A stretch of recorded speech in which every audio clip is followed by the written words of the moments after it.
All right, so we are here today to talk about a couple things. Wait, who are you again? We are ArenaNet. We make Guild Wars 2. And you are? I'm Colin Johanson, the game director for Guild Wars 2. Yeah, hi, this is John Peters, and I'm one of the game design leads for Guild Wars 2. Awesome. And the really big thing that we're here to share with you is on April 15th we have our first ever feature pack going live in the game. And the volume of changes and additions to the game that come with this feature pack are big enough that we really wanted to put aside an hour and walk you through all of this, give you a chance to kind of play around and actually play some of it, and just talk about the things that we're doing and why we're doing them. So from a philosophical standpoint, we started originally, we used to do releases where we would do living world content, and we would do features kind of bundled together, and some living world updates would have some features in them. Sometimes it was just living world stuff, and what we've seen is really there's a conflict with those releases where sometimes the living world aspect of it, the content aspect of it, was the thing that people really focused in on, and the features kind of got missed in the giant excitement around the living world update, and vice versa. Sometimes the feature would overshadow the living world experience, and I think messaging wise it made it harder for us to try to get people really to focus in on the thing that was exciting about it. Content wise, it also meant that our focus was split a little bit, as opposed to let's make really great feature experiences or build really awesome content experiences. It kind of split up what we were trying to build, and so we really wanted to focus in on splitting those experiences out, and our living world releases are really focused on taking the game of our world, expanding it, really having that concept of every 2 weeks the storyline of the game is expanding and changing, and there's new stories in our world, and then the features that really change the way that you experience the game as opposed to the content that you experience in it. Bundle all of those together into one really big experience that's a little more akin to kind of what other companies in our MMO field do. And that's the large patch style update, and so that's what we're going for with this, is really trying to give that big bundle together experience of a huge patch for you to look forward to, be excited about, and when you come in, really the ways that you experience the game, all of them fundamentally are better and more fun, and that's really what we tried to target with this. So we're gonna just dive right into the features from the feature pack. There's a lot of them. I was going to say, how many? Yeah. So there's a ton. We're not even going to go through all of them here. Yeah. John, do you think you could Yeah, turn down the background audio? That's what I was going to do. I just didn't want to. Our NPCs are Interrupt chatty. you. Yeah. Yeah. I was just going to. Which laugh is at. awesome. That's Yeah. I like that the So, kids start so we have mocking intelligent us. AI in our game that recognizes what you say outside of the game and reacts to it. This is one of our new features of the feature pack. Yeah. That was sarcasm for those who are watching. That's not Yeah. real. Yeah. So real They features. believe everything. The first thing that we wanted to talk about is our trait system, and we made a lot of modifications to the trait system, and for this, I'm going to let John talk about this one and kind of walk you through it. The philosophical standpoint about how you gain traits, how you use them, how you assign them in PvP, how you're able to change your builds. We're really changing all of that. And so there's a lot of big updates here. So John, do you want to walk through what we're doing with traits? Let's just start right at the beginning, which is the trait system had initially 70 points, and a lot of those points we felt were pretty meaningless that you spent every level. Really what people are working towards is these builds that have orders of 5 where you get the minor trait or the major trait, and so what we did is we broke that down into every time you earn a trait point, you spend it to get something significant. So there are, instead of 70 trait points, down to 14. And so each line you can put up to 6 points in now. One of the things that we kind of came out of that too is we didn't really feel like we were getting a lot out of the refunding and going back and being locked in. So you can see I can just take away, add trait points, anywhere in the world. You can hit full refund if you want. As well as we didn't really get good exposure into what all the traits were. So you can click now on a slot, for instance, and it shows you, okay, these are the traits. Boom, I can mouse over them, see what they all are, and decide what I'm going to place there. So the other thing that this kind of came from is that it felt like when you got to this point in the game as a character, you click this box and there were 6 things there. Didn't know what they were, especially for newer players. We've always talked about how we wanted players to get out in the world and kind of explore the world to learn what this content was all about. So how it works now is for all characters created after this feature build, these minor traits are locked. And you can go, you'll see there's a little kind of spyglass here that tells you, help Shining Blade Kimber defeat Cole Skull Smasher. So that's literally the content that you need to do to complete this trait. You can click it, it sends you over exactly where that is in the world so you can see. And if you haven't unlocked it, you're going to have to go find it. Yeah, so you can go and play, get this trait. This one I have already unlocked. So now, instead of that drop down, you just click, or you can drag them over. Awesome. There's just a lot of smooth. It's just a lot smoother. So somebody that's already, has a level 80, all the traits are going to be unlocked for them. Yes. But if they start a new character, almost all of them. Almost all of them. All of the ones that we shipped the game with. However, on top of all these changes to the trait system, we are adding 40 more traits to the game, one in every single line. So right now there are 6 adept traits, 4 master traits, and 2 grandmasters for everyone. And what we're doing is we're going to add an extra grandmaster trait to every single character. So for instance, I can click up here way at the top of explosives. Do I want to spend 4 more points? You can see in this list we've made it so blue ones are adepts, and you can kind of tell which ones are the higher tier traits. So I can take the old Grenadier trait. This is the old other trait that was in there, but there's also this new trait for this line that's called Synaptic Overload. What this trait does is when you knock someone back or launch them, basically push someone away from you as an injury, you gain quickness and you can attack faster. So we thought this was a pretty good trait for those power engineers who use rifle. One other one that I definitely want to show off is the new Grandmaster Inventions trait, which is Fortified Turrets. So it's locked. But the good news is I can also, without doing the content, because not everyone wants to do that, I'm going to take us to the easiest place to do this, but you can do it at any skill trainer. You can also purchase for gold and skill points the trait book that lets you unlock the trait. Okay, so I'm going to take a shortcut. So this is the shortcut. And this is particularly, there's a trainer in here that does that. So I'm going to just go to, I believe, it's the trainer. Where's the trait trainer? Now I got to remember where it is. You're on the spot now. There we go. How They're much right time here. do you spend? Yeah. Yes. Yeah. Well, or in the version that we haven't shipped yet. Yeah. So you can go see all the PvE trait nice. guides. Boom, here they are. Synaptic Overload.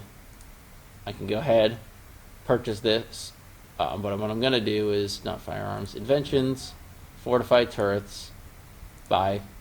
So you'll see when you buy it, you get the book for it. When you get them out in the world, you don't get the book. It just automatically does what you're about to see, which is this. Trait unlocked, fortified turrets. Tells you what they are, tells you the tier, the line. Do you want to open the panel now? So I can go there. I can just put these points away, right? Put new points in. And grab fortified turrets. I don't have any turrets, but luckily, actually I have the elite there. So I can grab the rocket turret. And what this trait does is basically surrounds your turret with a defensive bubble when you use it. So, boom, there it is. That was So really for a cool. few seconds, anyway, I think the time is in there. But basically, what happens is as you place them. So I'll drop down the. So these things will basically stop projectiles from hitting those, and players can get in them and hide in them. So it's a pretty huge change to this turret engineer build. It's one of our more visual and exciting of the new Grandmaster traits. I think that is the summary of the trait system. Yeah, I think a couple of the big things that we've done there that kind of fundamentally change the way that you play the game. One of them is we really wanted to focus in on that sense of horizontal progression and growth for your character that is such a huge part of what Guild Wars 2 is as a game. And I think a system that we had in Guild Wars 1 that we really loved was going out in the world and collecting skills. And we felt like that was something where if we want to be able to continually add more traits to the game, in particular like the 40 that we just added here, we wanted an exciting way to get those, a sense that your character was growing, an ability to get out in the world and experience the stuff that we've built. And so by modifying the traits so that you can go out in the world, play content, and unlock traits just by doing the content in our world, we've really created a system similar to what we had in Guild Wars 1, where we can continually add more and more stuff to the game and always have cool things for you to go out in the world and do and feel like you can get these traits for doing them. Why traits instead of skills this time? Well, I think the skill system was pretty well tied into skill points already, and it was something that we had that as a pretty core experience to your character's growth, and we felt like traits really didn't have a system for acquisition. Traits are also a slightly easier thing for us to add in the grand scheme of things. If we add a new skill, it comes with a lot of effects and animations. And traits is something where we can, we get 40 new traits out of this release. It's something that we can more easily expand the system, and we felt like that was a better place to have that collection. Does that mean we won't see new skills, or is it just less often necessarily see new skills? Well, we'll still absolutely do new skills too, because we have the skill point system of acquisition for those in place already. And certainly, last year we started adding new skills to the game with the Nightmare Tower release, and then over Winter's Day we added the new healing skills. So we're certainly not done adding new skills to the game, and we'll add a lot more of those as well. But the hope would be that we can continually add new skills and new traits so that we have these new systems of progression in place. The other really major change here is to change your build. You used to have to go, if you were in PvE, you used to have to go to a profession trainer, talk to them, spend gold, and then you could modify your build to another build trait-wise. We've gotten rid of that entirely. Now, anywhere you are in the game world, you literally can just pop open the trait panel, go in and change your build. It costs nothing to do it, and you can do it anytime you're outside of combat. And we feel like one of the most compelling parts of Guild Wars 2 is making and changing your build. And the fact that you had to go to a city, you had to pay a guy to do it, was really prohibitive to that concept of making a lot of different builds and experimenting. Now if you die in the field before you head back into things, you can quickly change it and just go right back in. Yeah, I mean, you can even fight a boss and you're not doing very well. You can run out of range, get away from them, change your build on the fly, and run back in and try something different. And I think that level of experimentation, it combos really well with this concept of having new traits to acquire and having new skills to acquire. We're really, our game is about making and changing and creating builds. And we had barriers in place that made it harder for you to do that. And so we think this is going to make a huge change to the way people play. Are there any plans, and you can tell me no, to make it so that you could save a build and keep it so that you could quickly load it if you wanted to? If there was something like that's a favorite build for a specific dungeon, that way you could say, this is my AC, my Ascalon Catacombs dungeon build. I'm just going to click it, and now it's loaded. It's something that we had in Guild Wars 1 and was really successful for us, and so it's certainly something on our radar, is things that we're aware of and know that people are interested in. For this feature pack, we're really focused in on trying to get these core systems in place for acquisition and everything, but it's something that we are aware would tie well into the system. Yeah, Gotcha. And I think you wouldn't want something like that if we were going to change the system. So we're changing the system first, because you wouldn't want to have these old builds that have 30 points, like all the saving. Like, this thing needs to be established as how it works, I think, before we can establish and figure out how we want the saving stuff to work. Did a lot of the old traits get some changes too, or is it mainly the new ones? There's a lot of minor tweaks. Tweaks to stuff. It's some traits, some skills. As far as just balance stuff, it has a fairly heavy amount of just polish on some things where there are weird edge cases with this trait and this trait and this trait together, and in this one scenario does strange stuff. So we've been trying to track a lot of those down, but overall we try to keep it pretty stable. There are a few trait lines that absolutely saw a lot heavier rework. So for instance, like the Necromancer Death Magic, we changed that around quite a bit. People are excited about that. But overall I think it's mostly about what the changes we're establishing with the brand new ones are going to be a pretty big shake-up to begin with. So. Yeah, I think change-wise, I think runes and sigils is really where we focused a lot more of our effort. Yeah. You want to talk a little bit about that, John? Yeah, we can. Let me just kind of talk a little to pull up maybe I should pull this up, but basically we looked at the area of where we felt like there was the least balanced diversity. People were, really, really heavily focused on specific, there are a lot of, in Guild Wars, just to back up, there are a lot of choices you make in making a build. You pick weapons, you pick skills, you pick traits, you pick runes, you pick sigils, you have stat combos that you pick, and it kind of all adds up to a pretty large number of choice variety. However, when those buckets are small, or the viable choices in them are small, it ends up kind of constricting the builds a lot. So, particularly runes and sigils, we felt like there are something like 50 sigils and 50 rune sets, but people were really focusing in on like the most core, like 3 or 4 of them. So we took a look at that whole set and basically did some amount of consistency normalizing for how many stats they give, did some amount of pushing the effectiveness of them further back, specifically on the rune sets, so that you could have, so that we encouraged people using 6 of the same rune, which is kind of how that system was built in the first place, instead of the kind of degenerate like 2-2-2 builds that we've been seeing. Degenerate. And so what ended up happening is we kind of opened up a ton of balance changes through that. I could pull a bunch of them up and show you. Let's move on to the next step, though. Basically, and then the other big sigil and rune change is that two-handed weapons now can have 2 sigils, which is a thing that people have been waiting for a long time, and it was really just a lot about just technical infrastructure of how the item system worked that we had to rework, but that is now a thing of the past. So Staff and sword. moving forward, great sword. I don't know I think a few people like to use great swords. So so that'll be really nice, I think, for those weapons to kind of get that amount of choice. I still have my Super Adventure Box greatsword. There you go. Nice. That thing's worth a lot of money. Yeah. Is it really? Yeah, it is. Yeah. What? Maybe I should sell it. Yeah. It's bound.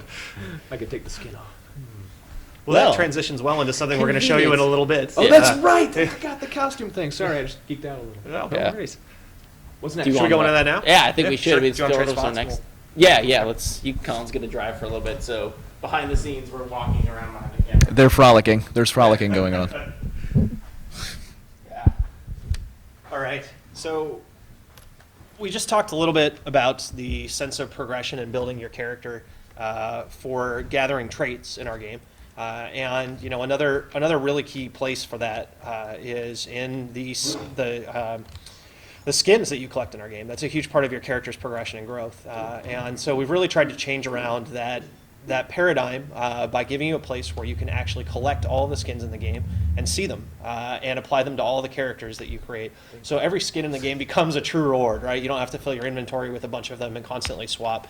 And that is our wardrobe system and our account vault that holds all of that. So I'll show you that here in just a second. I think this is the feature that people were really the most excited about, probably. Like, more than anything else, this is what people wanted.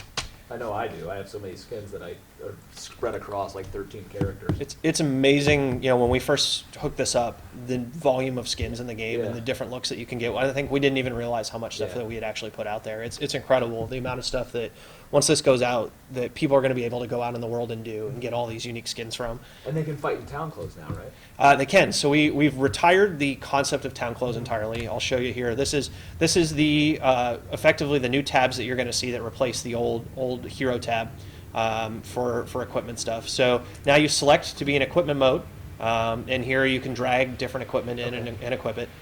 You can go back to wardrobe, which is our new one, and within the wardrobe you can select items. So let's say I want to pick my hat, and these are all skins that I've unlocked in my account now. And I can swap to any of these and check them out, see what my character looks like with any of them.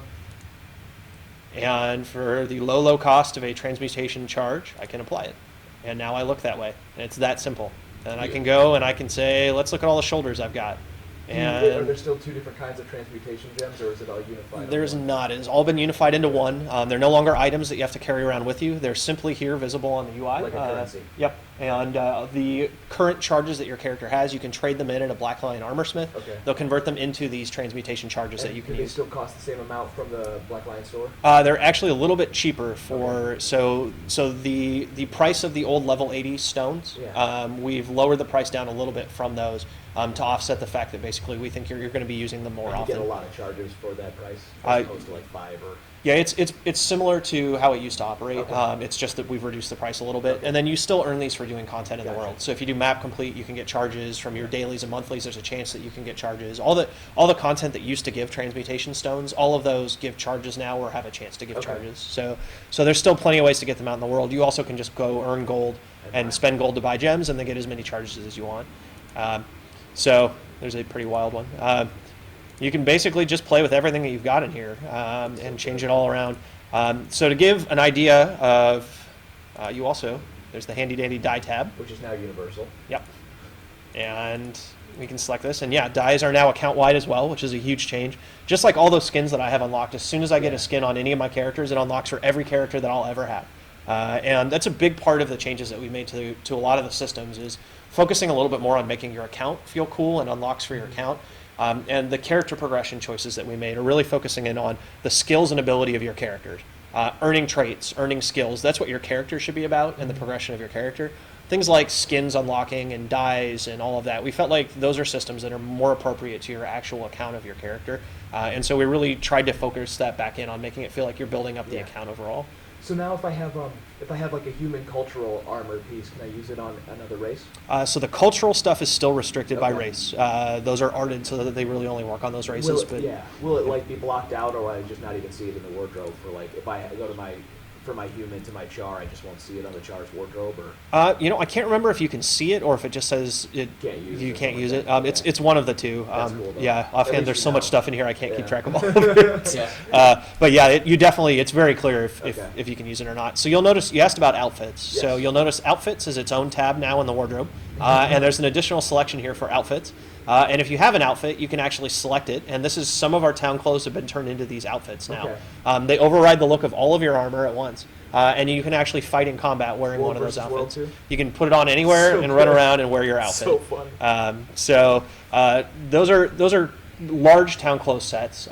A lot of other town clothes have been converted into a specific armor piece. Okay. So some of them are headgear, some Yeah. are shoulders, and you can just straight up wear them in combat now. And then there's a small subset of them that really don't make sense to wear in combat at all. And those ones have been converted to tonics, which you can use from Oh. your inventory. You put that thing on, and then if you go into combat, Infinite it takes use it off. Yeah. Okay, Yep. cool. So to give you an idea of exactly how big the wardrobe is collection-wise here, You're back. to the bank. And the bank has a new tab. We have collections, we have our actual items, and then our new one is wardrobe storage. And This here is is all the light light headgear in the game, right there. Some of my guildies are gonna go nuts realizing that they have gray boxes to fill. Yeah. Like, Yeah, I think this is really going to open up the way that people play the game and how much because content you don't there is. know you don't know Um, half of this exists or how to get it, and then you're gonna realize, oh, I can do dungeons and stuff like this to get this. There's so much content and so Yeah. many skins we put in the world that are hidden all over the place in little pieces of content that people just don't know about.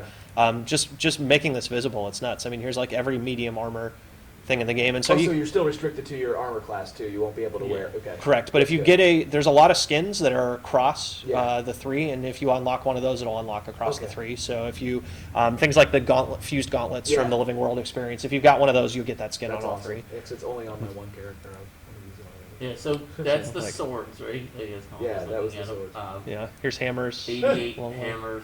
89 89 longbows. Outfits, you asked about this. So there's Bloody princes. Okay. Cook, Yeah. Executioner, the Fancy Winter outfit, Mad Mad Kings, King. Pirate Captain, Witch. These are the ones that were There are converted gonna fully be to so many outfits. people playing World versus World as the Mad King. It's Yeah. really funny. I can see it now, like entire guilds dressing up. Yeah, there's a few Wow. weapon skins. Colin, what's up, man? You gotta get more. Yeah, well, this is my live This character. isn't Colin. I'd have a lot more than this unlocked.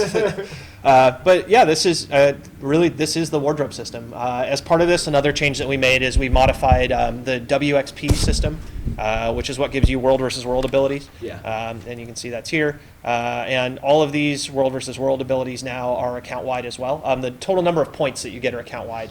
XP is as well, right? The WXP is, yeah. Yeah. And then the system, the spending them is unique on a character basis. Okay. So every character can have different builds in World versus World Okay. using this. We still want to keep that concept in place. But as they earn WXP levels, you can apply those to every character you've Excellent. got. Excellent. So if you have 200 points, every character can spend 200 200 points differently. So that is the wardrobe system Show and unlocking. and accounts. If you have a couple Oh yeah, pieces yeah. gone. Let's see here. It's I think I had a pretty couple in my slick and bank. straightforward. Let's take a look. So yeah, you get a skin that you haven't unlocked yet. You can right click, unlock skin. It makes it account bound, and Boom. Awesome. Got it. How does that apply to the stuff you get for your achievement point unlocks when you get a new skin there? Do you just use an item and instead of having to pull it down on every character, once you use it once, it's in your wardrobe? as soon as you unlock it on Yeah. the achievement system, it'll auto unlock it in your Cool. You don't wardrobe. have to pull an item in or anything anymore. And those ones don't cost transmutation charges to use Okay. as well. So anything like that Yeah. that traditionally was something you could infinitely use, they're free to use out of the wardrobe whenever you Okay. want. So that is still in place and all that functionality remains. But yeah, you'll actually now when you unlock a new die, that same little message pops up down here and it shows you the color of the die, says that you've unlocked it as well. Another small change that we've made with the system is we've modified Ascended gear and Legendary gear so that it is now account bound as well. So again, those are things that now you can spread them around to all your characters. You can, as you earn them, you can move them from character to character. It's really just kind of a You core. don't get copies of it, you just can move it from, Correct. mail it to somebody or whatever. You get or put it in your bank. Yeah. You get copies of the skins now. So as Okay. soon as you unlock that skin, if you have the legendary, Everybody can have it, if you've but- got Eternity, you can put that skin on every character Oh, if you that's got. But the actual stats and the ability to swap the stats whenever you want on a legendary Yeah. item, it stays with that item itself. But you can move it around to different characters That's if you want to cool. go play on them. Yeah, because there's a lot of people that use great swords on 3 different characters, whatever, so. Yeah. So that is the account changes and the new wardrobe and vault. Next, we're going to talk to you a little bit about the changes we've made to PvP, and I'm going to turn that back over Sure. to You John. want to swap seats again? Yeah, let's do Okay. it. Awesome. You're having to walk in front of it this time. Yeah, exciting. All right. Well, so welcome to the heart of the mists. There's been a few changes. Kind of want to start at the beginning with what I think is kind of the biggest change, which is the PvP build button. You can see up at the top of the screen here, we've actually added these buttons to the PvP lobby. So you can pull up arenas, pull up the game browser, pull up the PvP build UI. So this is the PvP build UI. We talk a lot about PvP being easy to get into and quick, but at the end of the day, when I go to play PvP on live right now, which I can't even do because it frustrates me to not have this thing, it takes a long time to change your build. It's sort of the thing you were talking about, saving off builds. So this is sort of a step in that direction of, let me pull up equipment. I can click, and I'm an engineer, so I have pistols. Oh, I want to run rifle. Okay, switch my weapon. That's weapons. You can kind of basically lets you step by step run through the things. So amulets, you can see here they all are. Plus You- the ones you haven't unlocked yet. Yeah, and then part of this change is that there are now, as we're starting to add these, we're going to have PvP unlocks for these. So double click to unlock. I can double click the Cavalier amulet. Boom, purchase it. Now I have that as my option. Drag it in.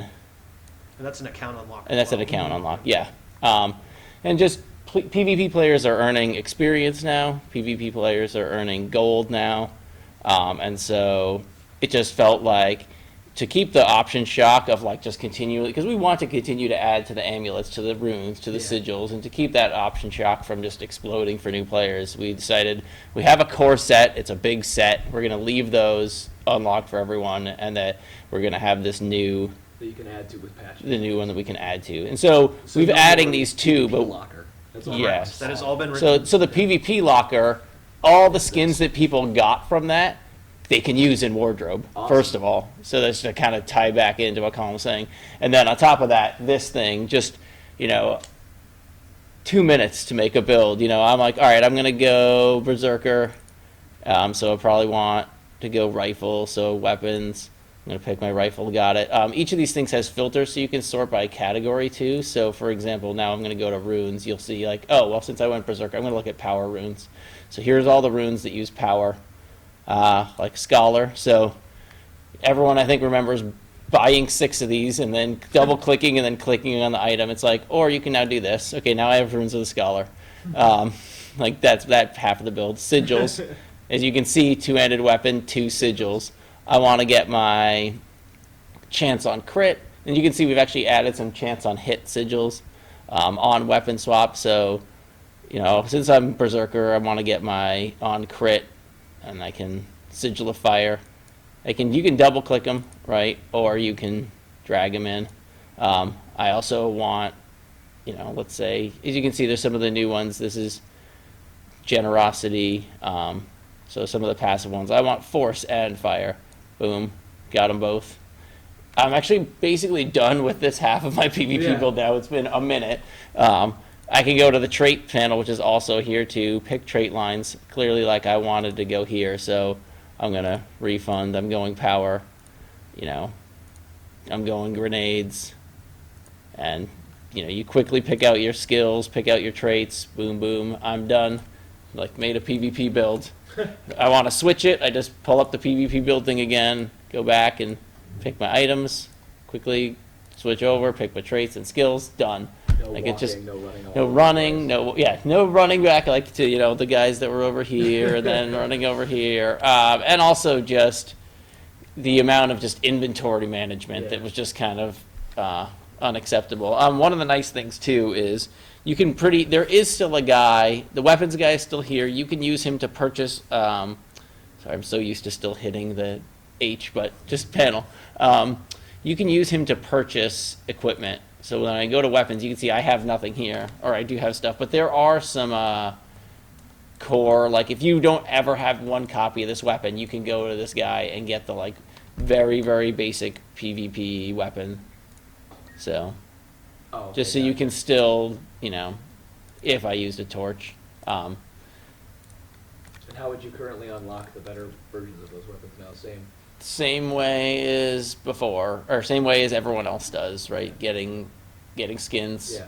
So there are no, statistically, there are no better versions. Yes. Those are just everybody's equalized. Right. So the better PvP looking still. versions, Better it's now, version, so they're the same way as everyone, which is to say by finding the item. Yeah. The good news is that when you play PvP now, you get loot, you get items, and in fact, like to kind of transition into this, there are now PvP reward tracks. That's right.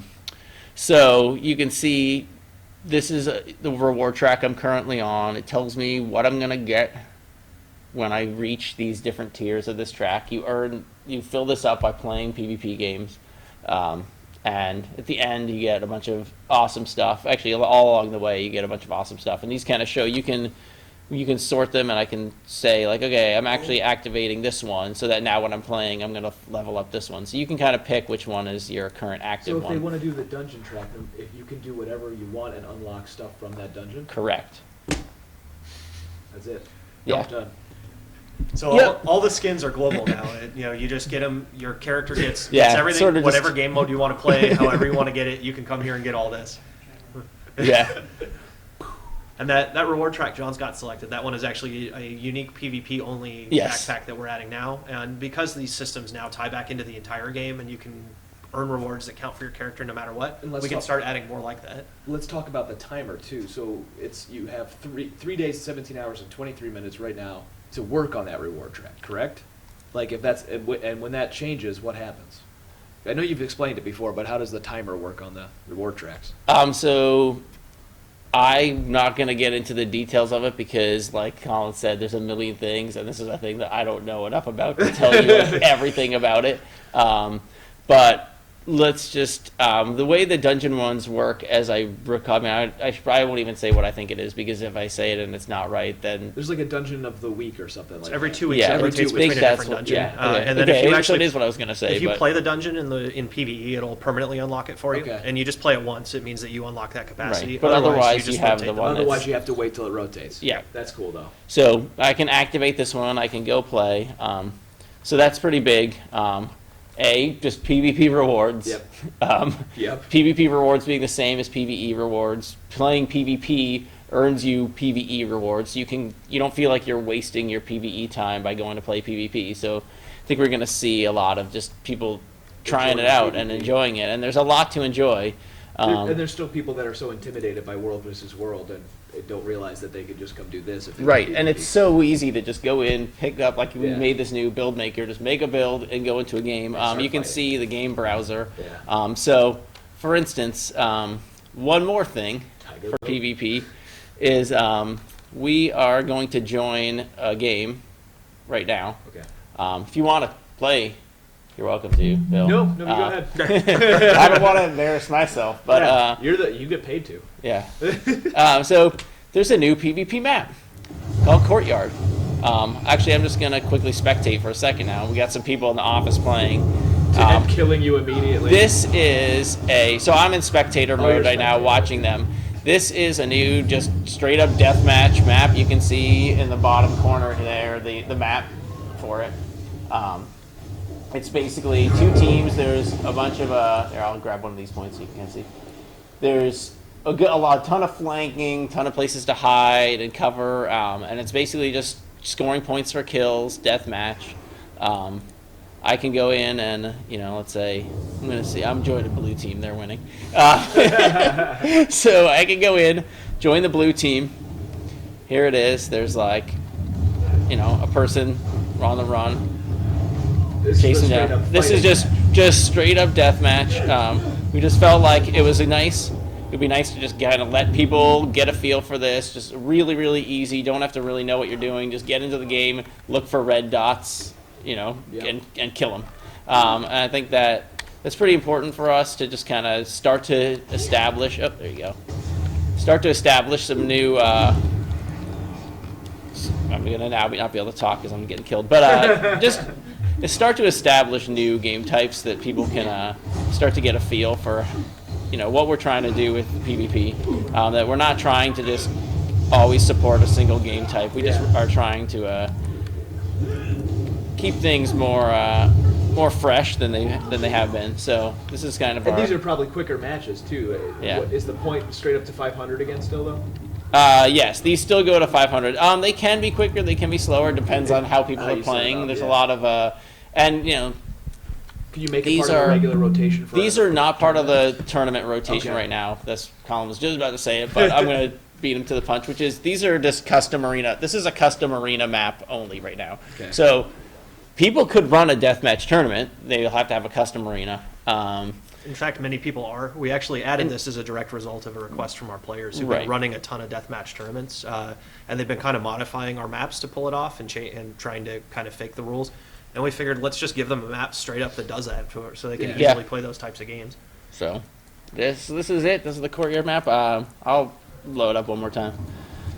And you can you'll still earn your rewards from playing this map. You just can't run it in a tournament to earn Right, tournament right. rewards. Okay. And we're going to listen to player feedback and watch kind of how they play. And if this is something that they're really excited about and really interested in, we'll certainly consider this Yeah. as something in the future that we might expand out on. It's like the down and dirty part. That's the whole thing. Yeah. No other distractions. Just kill people. Yep. One of the really interesting changes for PvP that we're seeing is with this focus on trying to expand it out to other players and expand the game type out, and you can actually earn ascended and legendary gear in here now too, and the ability to build it. We've done tournaments in the past that we've helped sponsor, or that people who play the game have sponsored, and we've seen we get a pretty decent turnout for those events. We recently announced our Tournament of Legends, which is the big tournament that we're going to be doing here shortly, and we've never seen more than 30 or so teams from any region signed up for one of our events in the past. With the knowledge that these changes are coming and these updates to the game, when we announced the Tournament of Legends, we've seen over 200 teams sign up already, which is going to be the largest event by far that we've ever had. Yeah. And it really speaks Quaggin, volumes to the excitement the behind old this. Quaggin's finisher. That leads me to a question that, of course, I have to ask because everybody always wants to know. What about guild versus guild matches? Sorry, John. He's looking at me like he wants to kill me. Yeah. That's interesting. Still, is how Those sound interesting, how Bill. the build saber's on the radar. Is that something that's on the radar? That's something we know that people ask about. Yes, You know, certainly. we definitely know that people ask about it, I know you and guys we read definitely know forums. there is merit to the idea of.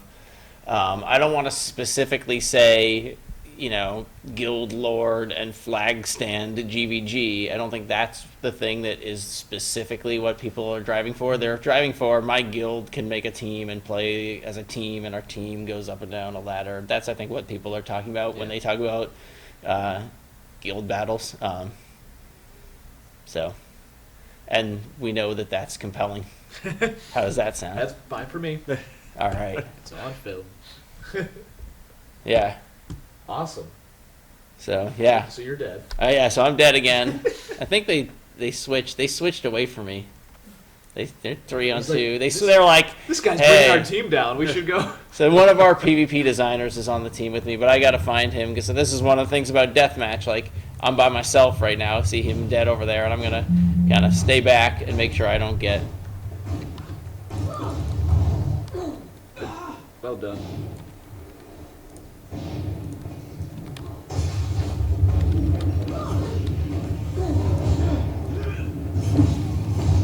But there are definitely all three of them here. So, there you go. That's the old Hambo warrior joining in. So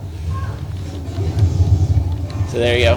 This is the new map. And yeah, once again, one of our phenomenal map artists did all the work on this map, and it's pretty spectacular. And a lot of really subtle things of like, this is the blue mushroom area, so you can kind of know where blue is, and really just getting a sense of spacing. You see, like, you look over there, you see the red tint, and that's where more towards the red base is. There's a lot of that we do that you don't always see, but so yeah. So I want to see if you can kill him. I can't. In case it's a question. Oh, here we go. Well, now I got some buddies.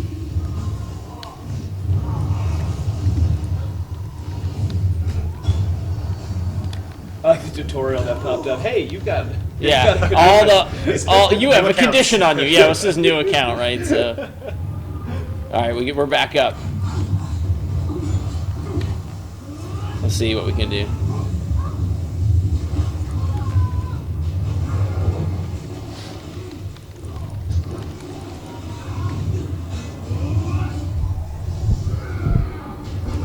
There you go. There it is. Monthly kill progress. Yeah. Well done, John. Thanks. I think they're being generous. All right, so we have one last thing Yeah. big thing that we're going to talk to you about. Oh so yeah, we're- just one more small little thing, right? So we'll jump out of PvP here Yeah. and let this battle continue without us. Yeah, yeah, which is one of the great things about our PvP for people who haven't played it is it's not about like queuing for a game and then you have to wait and whatever. It's just when you are ready, you can just go and play and you can leave whenever you want. So, before I get killed, I need to here. We're just gonna do some trickery. There we go. All right.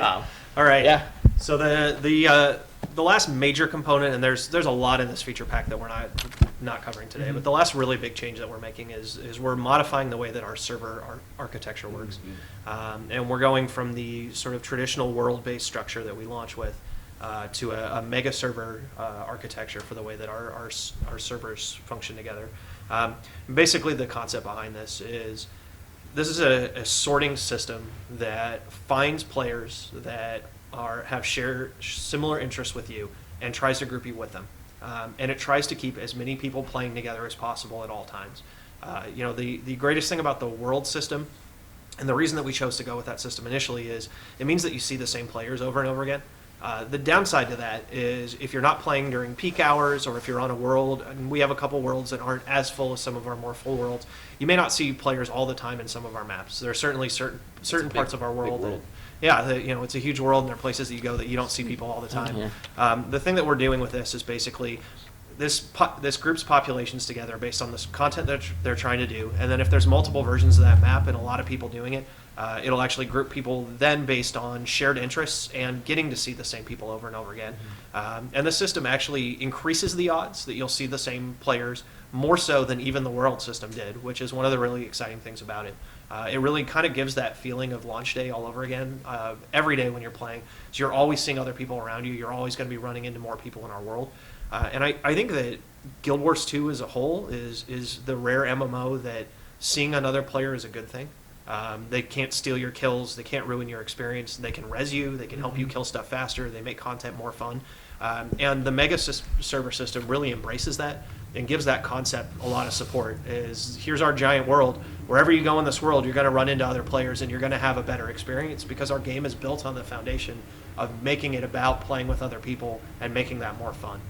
And that's really a huge part of why we're making that change is, it really changes up the experience that you can have in our game. It always feels fresh. I think another really nice thing that this does for us is you always have that concern with MMOs of 4 or 6 or 8 years down the road.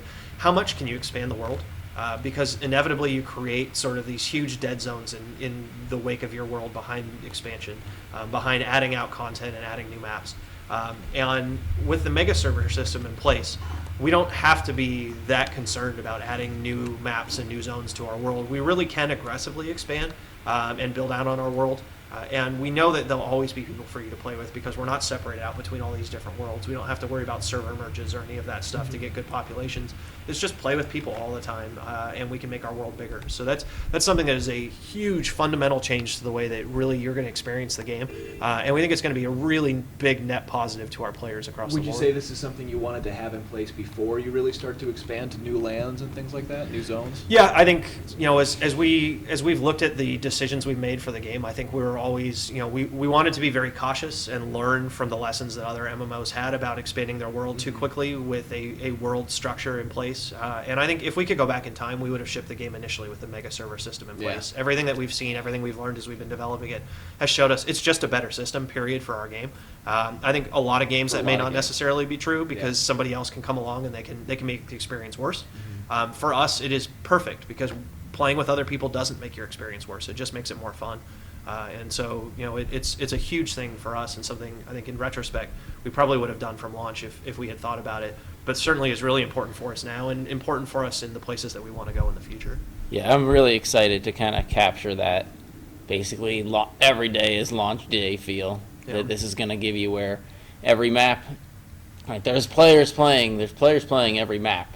And a significant number of them, and so every map you go into now is going to have people. But at first, it's only 1 to 15 in the main cities, right? We've modified the plan a little bit. We're gonna start by rolling it out to less populated maps first. Okay. We think that's actually the place that will have the most impact. Okay. Is going for maps that have the least number of people playing in them because you'll start to see a lot more people in those. There are certainly a handful of maps in our game world that are areas that are less visited. And so you'll have a lot more people to play in with those when we roll it out there. And if everything goes well testing-wise, we'll just rapidly roll it out to other locations from there. So we'll just take them a chunk at a time. It's pretty seamless. You really don't even notice that it's happening until you look around and suddenly there are people everywhere. You won't see overflow maps anymore. You'll see. You'll just be in a map. And likely in a map with your party, with your friends, with your guild, right? Yeah. Actually, more likely now. Yeah. One thing I wanted to ask. I remember when you were rolling out the big series of blog posts and all the features, there was a blog post that said a solid foundation, but then it got taken off of there. Why?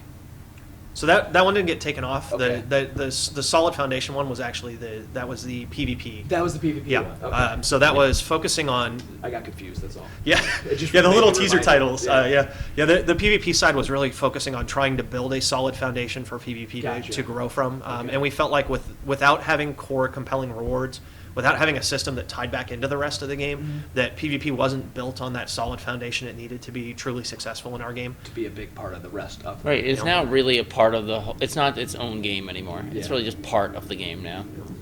And I think there was a struggle of how do we make it so that you have, we didn't want these huge unlock trains of, having to level up to play PvP, but we didn't want it as separate as it was when we shipped it. And I think we've kind of reached that point where it's like, this is sort of what we meant to do. And you could totally progress and do that, and you're not taking away from the rest of the time you could be playing the game.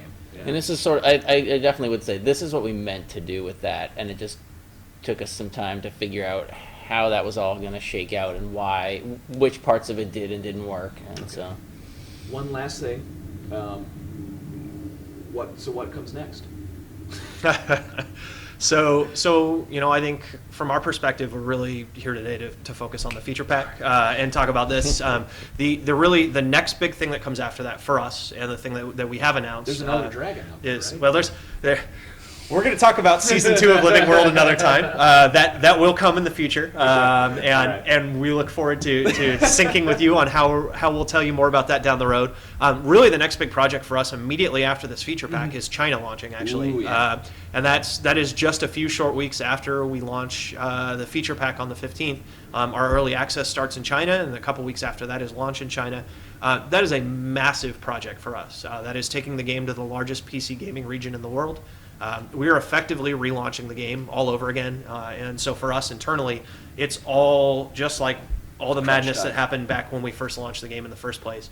So we're going to be very, very busy, very focused on giving our players in China the best possible Will they be experience we getting can. the feature pack too at launch? They will. Yes, Yep. and That's cool. that's Good a for them. big thing that we talk about a lot. Is just like looking at those players and treating them the same way as we treat our Europe and North Yeah. America players. That builds, they're going to get them basically 2 week around the builds, same okay. time. I think it's within Within a couple days, within a hopefully. couple days at most, and cool. So there's somebody they're getting actively- this feature pack stuff that's launch for them. Mega servers, that's launch for them. So That's awesome. Yeah, they're actually even getting some modifications we've made to the game. They're getting them first before Yeah. we even bring them back over. Some of those changes back to the West someday in the future. Yeah. We've made things like when you level up in China, you actually get a little pop-up now that teaches you about systems in the game and makes leveling up more rewarding. And those are things that we put in place that we felt like we should have had at launch anyway. Tutorial type stuff. They really just improve the game experience. Yeah. And we're making sure that a lot of those things are in place for that launch in China. But yeah, we've seen a long tradition of games launch in China from the West, and then when they get updated, they're way behind. They lag months or even many months behind update wise. And as we've talked to players in China, and we've talked a lot with our publisher over there, we keep hearing over and over again how frustrated they are with that experience, how they feel that there's a lack of respect for Eastern gamers where they don't get those updates on time, they don't get that stuff right away. We're doing everything we can to really have one global game that is being updated and treated the same way as much as possible. That's great. Yeah, so all that stuff will pretty shortly start going through the same pipeline, and there'll be Yeah. pieces they have that we don't have, but there won't be. But they missed all of season 1, Yeah. right? Yeah, we'll talk about that in the future too. Okay, go. But they're going to get the game when it launches there in the timeline that we have today. Okay. So Lion's Arch is destroyed. They're coming right in on the world that we have. They'll have a recap sort of for them.